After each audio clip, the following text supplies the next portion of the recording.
इंदौर के कपल में से राजा रघुवंशी का शव सोमवार को मिल गया था, लेकिन पत्नी सोनम का अभी तक कोई सुराग नहीं लगा है। 13 दिन हो गए हैं। पुलिस लगातार सर्चिंग अभियान में जुटी हुई है, लेकिन कोई भी अहम जानकारी अभी तक पुलिस के हाथ नहीं लगी है।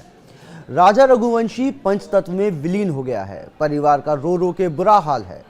परिजन ने शिलांग पुलिस और प्रशासन की कार्यशैली पर भी सवाल उठाए हैं। लापता सोनम को लेकर अब परिजन ने एक बड़ा ऐलान किया है। परिजन ने जानकारी देने वाले शख्स को 5 लाख रुपए के इनाम देने की भी घोषणा की है। साथ ही ये भी कहा है कि जो जानकारी देगा उसका नाम गुप्त रखा जाएगा।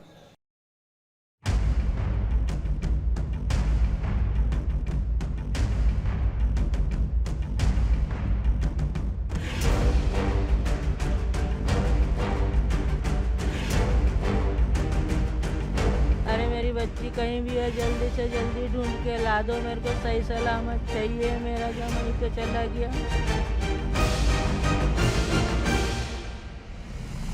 राजा रघुवंशी का अंतिम संस्कार हो गया है, लेकिन पत्नी सोनम अभी भी लापता है। 13 दिन बीत गए हैं, अब तक सोनम का कोई सुराग नहीं है। शिलांग में सर्च अभियान जारी है।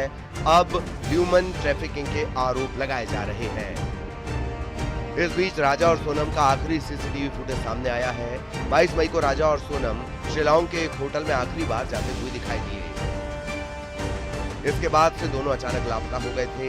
राजा रघुवंशी का शव मिल गया है, लेकिन पत्नी सोनम की मिस्ट्री अभी भी उलझी हुई है। उधर परिजनों ने मेघालय पुलिस और प्रशासन की कार्यशैली पर सवाल उठाए हैं। परिजनों ने एक बार फिर सीबीआई जांच की मांग की है।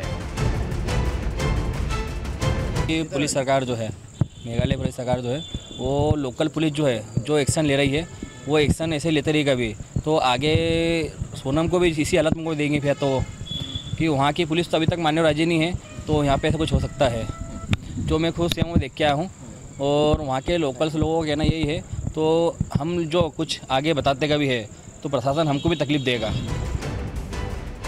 उधर इस घटना को लेकर मेघालय के मुख्यमंत्री ने कहा कि ये पहली बार जब किसी कपल के साथ ऐसा हुआ हो। मामले की जांच की जा रही है, जो भी दोषी होंगे सख्त कार्रवाई की जाएगी। So as I said, of course, this should have never happened. It's a very sad and a very unfortunate incident that has happened. So therefore, there is no doubt that this is something that we are all very, very concerned about and we're upset about. But as I said, it's not something that is, that has been happening in Meghalaya. It's something that has been suddenly hit us. In fact, we also were very surprised by it. But as I said, let me assure the family members that we will do everything we are already doing, and we will continue to do everything in our capacity to find out the truth and make sure that justice is done. सवाल सिर्फ एक है और वो है सोनम कहाँ है। 13 दिन गुजर गए हैं, लेकिन अब तक पुलिस को सोनम का कोई सुराग नहीं मिला है। ऐसे में सवाल और भी गंभीर होते जा रहे हैं। क्या साजिश के तहत पूरी वारदात को अंजाम दिया गया और इस पूरी साजिश के पीछे कौन है? ऐसे तमाम सवाल हैं जिनके जवाब हर कोई जानना चाहता है। इंदौर से मिथेश गुप्ता के साथ ब्यूरो रिपोर्ट, न्यूज़ 18।